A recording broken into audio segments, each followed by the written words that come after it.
باپ ایک مقدس محافظ ہے جو ساری زندگی خاندان کی نگرانی کرتا رہتا ہے۔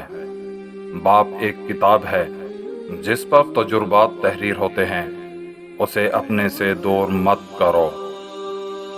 ماں کے پاؤں تلے جنت ہے، لیکن یاد رکھو باپ کی ناراضگی تمہیں جہنم میں نہ پہنچا دے۔ والد چاہے کتنا ہی بوڑھا ہو، گھر کا سب سے مضبوط ستون ہوتا ہے۔ والد کا سخت انداز اور ماں کا نرم لہجہ ہمارے معاشرے میں گھر کے ماحول کو معتدل و متوازن رکھتا ہے۔ باپ کے ساتھ حسن سلوک کرنا جہاد فی سبیل اللہ سے بڑھ کر ہے۔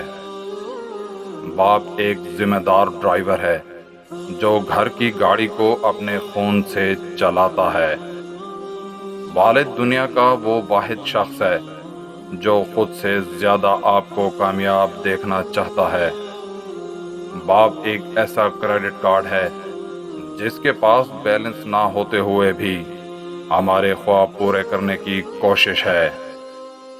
باپ کی باتیں غور سے سنو تاکہ دنیا والوں کی نہ سننی پڑے، اور باپ کے سامنے نظر جھکا کر رکھو تاکہ اللہ تم کو دنیا میں بلند کر دے۔ باپ اولاد کے لیے ڈھال ہے جو کبھی اپنی اولاد سے غافل نہیں ہوتا۔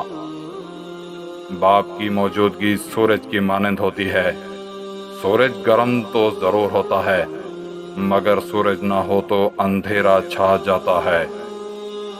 باپ کے آنسو تمہارے دکھ سے نہ گریں، ورنہ اللہ تم کو جنت سے گرا دے گا۔